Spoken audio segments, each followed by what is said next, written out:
Yalah, Garuda calling ronda keempat kualifikasi Piala Dunia. Apa benda ni weh? Bagi Waktu itu kan Kluivert ketika pertama kali direkrut, dia mengatakan bahwa pemain yang akan menjadi bagian dari timnas adalah mereka yang juga bisa membuktikan dirinya di level klub. breaking news, guys. Ada yang dibuat baru nih.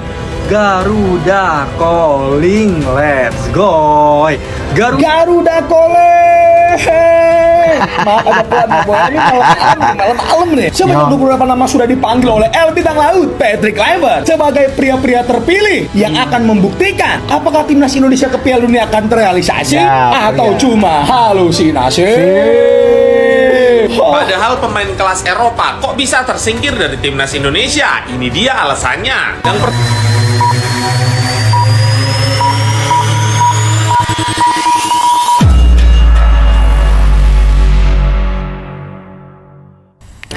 Halo Sobat Garuda Nusantara, jumpa lagi dengan Gol TV. Gimana kabarnya Anda semua hari ini? Semoga Anda semua berada dalam keadaan sehat-sehat walafiat, tidak kurang suatu apapun, dan selalu dilimpahkan banyak rezeki lewat semua kegiatan aktivitas yang saudara kerjakan. Oke Sobat Garuda, menjelang round keempat, Garuda calling sudah diumumkan oleh Patrick Kluivert. Dan kali ini Gol TV akan mereview atau mereaction semua pendapat komentar dari para fans timnas Indonesia terkait Garuda calling yang sudah diumumkan oleh Patrick Kluivert. Seperti apa videonya Sobat Garuda? Kita langsung aja ke videonya, let's go. Breaking news, guys. Ada yang dibuat baru nih. Garuda calling, let's go. Garuda calling daftar pemain timnas Indonesia yang dipanggil pelatih Patrick Kluivert untuk menghadapi Arab Saudi dan Irak di round 4 kualifikasi Piala Dunia 2026 zona Asia. Tidak banyak perubahan pemain dari laga uji coba dalam bulan September lalu. Namun oleh Romeni dan Marcin Pas kembali ke skuad. Oleh Romeni dan Marcin Pas kembali, guys. Hati-hati untuk Arab Saudi. Nah, untuk Garuda calling sendiri yaitu di kiper ada Hernando Ari, Marcin Pas, dan seperti biasa Emil Aldero. Dan dari lini pertahanan ada Jason Hafner, Jai Idzes, Rizky Ridho, Jordi Amat, Kevin Dix. Dan di lini tengah ada Sandy Walsh, Calvin Verdong, Dean James, Yance Sayuri, Eliano Renders, Saint Patinama, Nathan Choaon, Tom Hay, Joy Pelupesi, Mark Klok, Ricky Kambuaya, dan Beckham Putra, Stefano Lillipali. Dan untuk lini depan ada Ragnar Oratmangun, Miliano Jonathan, Egy Maulana Fikri, Jakob Sayuri, Ole Romeni, Mauro Zylstra dipanggil Garuda calling untuk kualifikasi Piala Dunia ronde keempat. Dan ada Ramadan Sananta. Sekali lagi kita harapkan, kita doakan yang terbaik untuk timnas Indonesia bisa mendapatkan hasil kemenangan, 2 kemenangan ya, menghadapi Arab Saudi dan Irak, dan bisa lolos ke Piala Dunia 2026. Sekali lagi dengan Garuda calling ini, kalian gimana nih guys? Komentar kalian coba tulis di kolom komentar. Let's go Garuda, bravo timnas Indonesia. Itu dia komentar yang pertama Sobat Garuda. Gimana menurut Anda dengan skuad yang telah ditunjuk oleh Patrick Kluivert? Ya, kalau menurut saya sih oke juga ya. Semua yang ditunjuk memang pemain-pemain yang berkualitas ya. Tetap kita dukung. Oke, kita lanjut ke komen selanjutnya. Patrick Kluivert hanya berusaha membuktikan janjinya. Sebagian besar pemain di Garuda calling kali ini bukan untuk pemain yang jarang dapat menit bermain. Ia bahkan berani tak menyertakan 4 pemain langganan Sinteyong seperti Marcelino, Rafael Struijk, Pratama Arhan, dan Asnawi. Marcelino tak kunjung dipercaya Oxford sampai ia dipinjamkan ke tim Slovakia AS Trenčín. Struijk juga belum kunjung bersinar di Dewa United. Arhan dan Asnawi sebenarnya langganan main di klubnya, tapi persaingan di posisi itu memang berat. Ada Shane Patinama, Sandy Walsh, Eliano Reinders, Yance Sayuri, Calvin Verdong, hingga Dean James. Siapapun pemain yang dipanggil itulah yang terbaik menurut Kluivert. Semoga dapat hasil yang terbaik melawan Saudi dan Irak menuju ke Piala Dunia untuk Indonesia. Oke, gimana menurut Anda dengan Patrick Struijk dan Marcelino yang tidak dipanggil oleh Patrick Kluivert karena mungkin performanya yang mungkin menurun di klubnya masing-masing, dan juga Marcelino yang dipinjamkan. Nah, Mungkin itulah yang menjadi faktor sehingga Patrick Kluivert tidak memanggil Marcelino dan Rafael Struijk. Oke Sobat Garuda, kita lanjut ke video selanjutnya. Garuda Calling. Maaf agak pelan boyanya malam nih. Sebanyak 28 nama sudah dipanggil oleh El Bintang Laut Patrick Kluivert sebagai pria-pria terpilih yang akan membuktikan apakah timnas Indonesia ke Piala Dunia akan terrealisasi atau cuma halusinasi. Ini harus banget jam segini bos. Pertanyaannya apakah ada kejutan di sini? Mari kita bahas, boy. Di posisi penjaga gawang ada El Luku-Luku, El menanggung omongan bapaknya, dan juga Hernando. Yang harusnya sih nggak perlu didebatin, termasuk ada Kang Bahar juga di bawah tuh. Untuk defender lainnya ada Abang Jai, Rizky Ridho, Jordi Amat, dan juga Kevin Dix. Berarti ada Hubner, Jai, Ridho, sama Jordi yang back tengah ya. Kemungkinan Dix juga akan jadi back tengah. Terus Sandy Walsh, Verdong, James, Yance. Loh, ada ipar gua kagak ada nih. Waduh. Ini untuk nama-nama yang gak dipanggil kita bahas besok lah ya boy. Kita lanjut dulu ya. Paul Sunggung, Lopi Pororo, Dan James dan juga Yance akan mengisi sektor wingback. Diikuti oleh Eliano, Patinama, El Hutan dan juga Tom Haye sebagai jangkar di lini tengah. Terus ada Joy Pelupesi, Mark Locke, Ricky Kambuaya dan juga Beckham Putra tetap sebagai gelandang tengah. Di winger ada Lili Pali, Wahaji, Miliano, dan juga El Adiba dengan tambahan Yakob Sayuri. Lili Pali sama Mark Locke masih dipanggil bos, gelo. Ini besok konten gue banyak ya, ditunggu aja ya. Terakhir untuk juru gedor, Ole Romeni is back, ditemani oleh dua pemain muda, yaitu Mauro Zelstra dan juga El Argentina. Sesuai tadi gue bilang boy, untuk nama-nama yang tidak dipanggil, gue akan bahas besok ya. Gue yakin ini semua udah dipertimbangkan matang-matang boy. Gak mungkin si Kluivert asal-asalan manggil pemain. Sekarang yang dibutuhin sama timnas kita itu cuma satu. Dua ya. Doa dan juga dukungan 180 menit menuju Piala Dunia. Kalau menurut kalian gimana boy? Coba tulis di bawah ya. Terima kasih banyak buat fotonya. Bye. Oke, kita lanjut ke video selanjutnya. Gas. Garuda Calling Oktober agak dipertanyakan. Ya, Kenapa? PSSI sudah merilis 28 nama yang dipanggil oleh Patrick Kluivert untuk menghadapi round 4 bulan Oktober. Ya, banyak orang yang membandingkan pemain yang dipanggil ini dengan pemanggilan pemain-pemain pada saat sebelumnya. Yang menarik adalah dua pemain yang sudah uzur dipanggil, yaitu Mark Locke dan juga Stefano Lillipali. Sementara ada pemain-pemain lain yang tidak dipanggil, diantaranya Mads Hilgers, Ivar Jenner, Marcelino, Struijk, Arhan Asnawi, dan Adrian Wibowo. Ya, sah-sah aja kalau ada beberapa orang yang mempertanyakan kenapa pemain-pemain ini tidak dipanggil. Tapi satu hal yang pasti, pemanggilan pemain timnas itu adalah hak prerogatif dari pelatih. Tapi menurutku ada satu hal yang agak dipertanyakan. Apa itu? Ya, tidak dipanggilnya Adrian Wibowo. September kemarin saat lawan Cina Taipei dan melawan Lebanon, Adrian Wibowo ini kan dipanggil buat memperkuat timnas di FIFA Matchday. Padahal seharusnya Adrian Wibowo ini belum bisa main di pertandingan itu. Kenapa? Karena Adrian Wibowo memiliki paspor Amerika.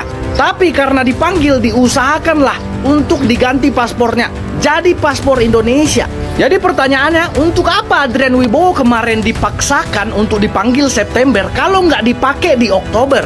Kalian ingat nggak kejadian Eliano dicoret pada saat Indonesia lawan Cina di round 3? Coach Sintayong di situ dikritik habis-habisan. Mau itu dikritik oleh pengamat, bahkan bagian dari federasi juga mengkritik keputusan ini. Capek-capek Eliano dinaturalisasi sampai ambil sumpah ke Belgia, kok buat dicoret doang? Ya sama dengan kejadian Adrian Wibowo, capek-capek dinaturalisasi September kemarin, kok buat dicoret doang? Jadi itu yang agak dipertanyakan menurutku. Salam Di Matteo. Oke. Kluivert rilis 28 nama buat lawan Arab Saudi dan Irak. Tapi 4 pemain yang biasanya jadi tumpuan malah nggak ada. Marcelino, Mads Hilgers, Rafael Struijk, dan Ivar Jenner out. Rafa sih wajar ya, di posisinya lagi banyak stok dan performa dia juga belum konsisten di Dewa United. Marcelino mungkin sengaja dikasih waktu rehat sekaligus evaluasi biar mainnya lebih efektif dan nggak egois lagi. Mads masih jadi tanda tanya besar. Kluivert sekarang malah lebih pilih Jordi Amat. Buat kalian yang mau nonton pertandingannya nanti bisa lewat link yang ada di bio gua. Palingannya sih Ivar Jenner. Kalau baru pulih cedera, dia tipikal gelandang pekerja yang kita butuhin buat lawan Arab dan Irak. Apapun alasannya, kita doain yang terbaik buat Garuda. Semoga tim ini tetap solid dan bisa maksimal walau tanpa 4 pemain inti itu. Nah itu dia guys, video yang tadi barusan ya terkait Marcelino. Ini komentar Marcelino bermain sedikit egois ya. Mungkin kalau di lapangan perlu kita lihat ya, Marcelino kadang egois, tidak mau mengoper bolanya langsung kepada temannya, masih memanfaatkan peluang-peluang yang kadang tidak masuk akal, dan juga performanya di klub yang menurun. Oke, kita lanjut aja ke video selanjutnya. Padahal pemain kelas Eropa kok bisa tersingkir dari timnas Indonesia? Ini dia alasannya. Yang pertama, Marceng, sang ahli tendangan jumpa fans. Dia lagi membereskan masalah izin kerjanya sebelum terbang ke Slovakia, dan sejauh ini kondisi fisiknya kurang prima karena jarang main setelah cedera. Kemudian ada Mads Hilgers yang bermasalah soal kontraknya bersama FC Twente. Sejauh ini Mads belum dimainkan oleh FC Twente karena belum mau perpanjang kontrak, sedangkan kontraknya selesai pada 2026. Kemudian ada Ivar dan juga Adrian Wibowo. Ivar dikabarkan sedang cedera dan Adrian Wibowo nggak dipilih karena masalah teknis. Kemudian ada El Klemer yang sejauh ini belum tampil meyakinkan bersama Dewa United di BRI Super League. Jadi kalian semua jangan sampai ketinggalan, timnas Indonesia akan segera bertanding di bulan Oktober ini. Ya udah cuy, itu aja info dari gua. Jangan lupa follow akun gua. Bye. Bye. Hah? Ini seriusan udah Garuda Calling aja? Review singkat Garuda Calling timnas Indonesia buat ronde keempat. Sumpah gue bener-bener kaget sama Garuda Calling kali ini ya. Untuk di posisi kiper ada Martin Pas, Emil, dan Hernando. Untuk di posisi kiper ini gue fan-fan aja. Mungkin karena Martin Pas sudah kembali pulih, jadi Nadeo digeser. Tapi untuk posisi utama gue tetap megang Emil untuk jadi pilihan opsi pertama buat timnas Indonesia. Emil nomor 1. Untuk di posisi back tidak ada nama seorang Mads Hilgers di Garuda Calling kali ini. Where is Mads Hilgers? Menurutku ya, Mads kali ini nggak dipanggil karena dia nggak dapat menit main di klubnya. Ya gimana mau dimainin? Dia aja nggak mau memperpanjang kontrak di klubnya. Jadinya si FC Twente nggak mau daftarin Mads di DSP. Ya nggak salah Coach Patrick juga sih buat dia nggak manggil Mads di ronde keempat kali ini. Tapi jujur gue kecewa sih Mads nggak dipanggil kali ini. Untuk di posisi mid gue juga kaget nggak ada nama Marcelino Ferdinand. Padahal di match kita terakhir lawan Arab yang bisa nyetak gol tuh cuman Marcelino 2 gol. Jadi gue bingung sama Coach Patrick kenapa dia nggak manggil seorang Marcelino Ferdinand di ronde keempat kali ini. Kalau menurutku sih mungkin sama kayak Mads, Marcelino di klub barunya belum dapat menit main, jadi Coach Patrick nggak manggil dia buat di ronde keempat kali ini. Padahal sayang banget, gue pengen lihat Marcelino nyetak gol lagi di tonggoku ikut tuh. Ikut tonggoku, sumpah ikut tonggoku. Anjing omai lu kandangan kini cedek ke Romaku. Anjing. Dan di posisi depan kembalinya Ole Romani dari cedera. Ole Romani dipanggil lagi. Gelo. Sumpah gua nggak sabar lihat duetnya Ole Romani sama nih bocah Depok satu ini. Tapi di satu sisi tidak ada nama Adrian Wibowo di pemanggilan kali ini. Kalau menurutku sih mungkin Adrian gak dipanggil kali ini karena umurnya masih muda. Mungkin Coach Patrick di Garuda Calling kali ini manggil pemain yang udah siap secara pengalaman dan secara mental. Karena ini match hidup dan mati Indonesia. Tetap support terus timnas guys. Karena pelatih itu tahu mana yang terbaik buat timnya. Dan semoga timnas bisa lolos Piala Dunia. Amin. Let's go. Let's go. Waktu itu kan Kluivert ketika pertama kali direkrut dia mengatakan bahwa pemain yang akan menjadi bagian dari timnas adalah mereka yang juga bisa membuktikan dirinya di level klub. Jadi pemain harus bisa membuktikan dirinya bisa menjadi pemain reguler di klub kalau mau bertahan di timnas. Ini kan sekarang kelihatan pemain yang di klubnya kesulitan mendapat tempat, beberapa di antaranya bahkan sekarang belum mendapatkan klub secara permanen ya, seperti kita tahu Mads Hilgers sekarang sedang menghadapi masalah di Twente, kemudian juga Marcelino juga sedang menghadapi masalah pemindahan ke Trenčín yang belum sepenuhnya mulus. Nah, pemain-pemain yang di klubnya masih kesulitan mendapatkan tempat sekarang tidak dipanggil. Begitu juga dengan pemain yang sekarang performa di klubnya belum terlalu optimal ya. Pratama Arhan itu kan masih belum optimal ya, meskipun sudah mulai mendapatkan tempat. Begitu juga Rafael Strijk. Konsekuensinya adalah mereka sekarang tidak dipanggil. Jadi ini adalah bentuk konsistensi sikap Kluivert yang mengutamakan pemain yang mendapat tempat reguler di klubnya. Itu bagus buat timnas karena pemain kalau di klubnya saja jarang bermain, tentu ketika dipanggil timnas akan ada sedikit masalah dengan kebugaran dan ketajaman bermainnya. Nah, waktu di timnas itu kan nggak lama, dia biasanya pemain dipanggil timnas tuh hanya punya waktu berkumpul 3-6 hari langsung bermain. Kalau harus membenahi di level kebugaran, pelatih nggak akan punya waktu, pelatih timnas. Jadi di timnas itu paling pelatih banyak mengutak-atik strategi dan taktik bermain. Level kebugaran harus didapatkan sendiri oleh pemain di level klub. Itu saya pikir pertimbangannya. Patrick Kluivert jadi sorotan usai tidak memanggil Marcelino Ferdinand untuk laga timnas Indonesia melawan Arab Saudi dan Irak di kualifikasi Piala Dunia 2026. Padahal Marcelino pernah jadi pahlawan dengan 2 gol kemenangan atas Arab Saudi serta 1 gol ke gawang Irak di Piala Asia 2023. Namun, absennya nama gelandang 21 tahun ini sebenarnya tak mengejutkan. Sejak cedera usai membela Oxford United medio Juli 2025, Marcelino belum lagi merumput. Bahkan, meski sudah resmi bergabung dengan klub Slovakia, AS Trencin, ia masih tertahan di Jakarta karena masalah izin kerja. Kondisi fisik dan staminanya dinilai kalah dibanding pemain lain yang rutin bermain, membuat Kluivert memilih mencoret Marcelino. Keputusan ini langsung memicu kritik keras netizen yang menilai sang pelatih merupakan pahlawan timnas. Jadi di videoku kali ini aku ingin membahas tentang Garuda Calling yang kemarin diumumkan oleh Timnas Indonesia. Coach Patrick Kluivert kembali memanggil 28 pemain untuk FIFA Matchday di bulan Oktober yang akan mendatang melawan Irak dan Arab Saudi. Dalam 28 pemain yang dipanggil Coach Patrick Kluivert, ada beberapa pemain yang gak dibawa yang biasanya itu join ke Timnas Indonesia. Jadi kembali dipanggil oleh Coach Patrick untuk mengikuti FIFA Matchday di bulan Oktober ke depan. Dan ya, kita tahu, baru aku kemarin bahas videonya di YouTube channelku. Kemarin aku baru bahas kalau Ole back to Timnas Indonesia, karena Ole saat ini sudah mulai latihan di lapangan, guys. Dia latihan sendiri tentunya, bukan bersama tim, karena dia harus mengembalikan staminanya dulu, mengembalikan ya kebugaran dia, terus fisiknya dia, tuh juga feel dalam memegang bola tentunya. Tapi kalau kalian kemarin lihat YouTube videoku, aku juga liatin video saat Ole sudah latihan di lapangan, latihan private, dan di situ kita bisa lihat kalau Ole sudah dribble dengan bola, melakukan gerakan yang eksplosif, jumping sudah juga, balancing sudah juga, dan shooting dengan kakinya. Jadi ini progres yang sangat signifikan dan sangat bagus dari Ole Romeni. Dan kita berharap nanti di bulan Oktober Ole juga bisa bermain full untuk membantu Timnas Indonesia. Jadi ini kabar yang sangat bagus ya guys. Aku juga senang Ole kembali dipanggil di Timnas Indonesia. Nah, ada beberapa pemain juga yang nggak dipanggil oleh Coach Patrick, yang biasanya itu pemain yang selalu dipanggil oleh Coach Patrick. Nah, yang nggak dipanggil oleh Coach Patrick adalah Marcelino, itu yang pertama. Dan menurutku juga pemain yang biasanya selalu dipanggil tapi kali ini nggak dipanggil oleh Coach Patrick Kluivert. Ini kemungkinan karena Marcelino belum mendapatkan menit bermain di timnya. Ya, kita tahu kalau Coach Patrick pernah bilang pemain yang bermain di timnas adalah pemain yang harus bermain juga, dapat menit bermain di timnya di Eropa tentunya.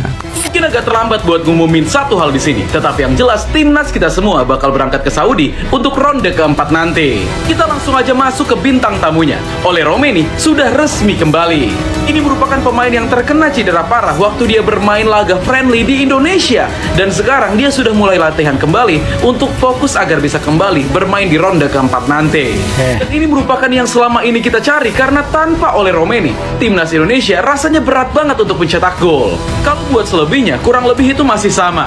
Ada Hafner, Jaitzes, Rizky Ridho, Kevin Dix, tetapi ada satu pemain yang kurang di sini, di mana Mads Hilgers resmi tidak bakal dipanggil. Di mana Hilgers memiliki masalah dengan klubnya Twente sekarang, karena Twente tidak ingin melepas Hilgers dengan cara free transfer, sementara Mads Hilgers tidak ingin memperpanjang kontraknya. Jadinya dari pihak Twente tidak bakal memainkan Mads Hilgers kalau dia tidak ingin memperpanjang kontraknya. Bahkan hal ini sampai dilirik oleh Direktur Asosiasi Pesepak Bola Profesional Belanda, di mana dia bilang kalau hal seperti ini merupakan bullying. Meskipun masuk akal sampai sini, pemain sangat membutuhkan yang namanya menit bermain agar bisa tetap dalam keadaan bugar. Kalau seperti ini caranya, Mads Hilgers tidak bakal bisa tampil sama sekali kalau Twente terus-terusan seperti ini. Lalu kita ada Sandy Walsh, Calvin Verdong, Dean James, Yance Sayuri. Lalu nama yang sudah sangat familiar, tidak ada pergantian sama sekali. Joy Pelupesi, Mark Klok setelah tampil bagus pada saat melawan Taipei, dia resmi dipanggil kembali. Mungkin yang jadi pertanyaan itu cuma lili-pali. Ada Ragnar, ada Miliano, dan juga Egy Maulana. Dan ini sisanya, Ole Romeni. Agak disayangkan Ivar nggak bakal bisa tampil karena dia masih cedera. Dan yang jadi pertanyaan, Adrian Wibowo ini main di mana kira-kira? Apakah dia diturunkan ke U20 atau U23? Gue masih belum dapat kabarnya. Tapi kalau menurut lo gimana? Nggak ngebel nolor wingi sopo cok pas foto Arab cok. Itu gak dicelok aku lu cok mangkel aku cok. Dari ini kongkon upload, lewat upload diuncal rono rene. Karuan main PSIM aku bawa cok. Nek kangen apa Persebaya. Dia muga-muga ae sesuk menang. Aku yo pengen main cok nang Piala Dunia. Iki apa cok wong nyebrang goblok. Apa delok-delok cok. Yalah, Garuda Calling ronda keempat kualifikasi Piala Dunia. Apa benda ni weh? Bagi kawan-kawan yang tak tahu, senarai 28 pemain yang akan ke Arab untuk memperjuangkan impian Indonesia ke Piala Dunia telah diumumkan semalam. Sebagai fans bola sepak neutral, abang tumpang gembira lah dan juga cemas untuk sahabat-sahabat serumpun. Garuda Calling kali ini banyak surprise guys. Kejutan yang paling besar, Ole Romeni sudah kembali. Sememangnya ini boost yang padu untuk timnas, tapi persoalannya adakah Ole bisa main untuk 180 minit? Tis Hilgers juga tidak dipilih. Untuk abang tak ada masalah selagi ada J. Itzes dengan Rizky Ridho di lini defense dan juga Emil Aduero yang tengah on form sekarang di Serie A. Untuk menjayakan taktikal baru 4-3-3 Patrick Kluivert, timnas perlu main dengan compact ke kawasan tengah dan juga laju buat serangan dari kawasan luas. Pilihan Joey Pelupesi, Mark Klok dan Ricky Kamboya di gelandang sangat sesuai dengan Tom Hayes sebagai playmaker. Back sayap juga nampak mantap dengan pilihan pemain kegemaran abang Kelvin Verdong, Sandy Walsh dan juga Yaakob Sayuri. Tapi guys, firasat abang game changer untuk timnas kali ini ialah Dembele Indonesia, Miliano Jonathan dan Beckham Putra. Kelajuan dan direct play mereka akan menjadi kunci kejayaan timnas. Apa-apapun abang mendoakan yang terbaik untuk timnas Indonesia dan semoga sang Garuda bisa terbang tinggi di Arab. Itu dia cuplikan videonya dari komentar-komentar fans timnas Indonesia. Seperti apa komentar Anda, fans timnas Indonesia? Jangan lupa tinggalkan jejak di kolom komentar. Dan jangan lupa like, komen, dan subscribe channel ini agar tidak ketinggalan video-video selanjutnya. Oke, Sobat Garuda, tetap dukung timnas Indonesia di bulan Oktober nanti menghadapi timnas Irak dan Arab Saudi. Tetap semangat Garuda di dada. Bye-bye.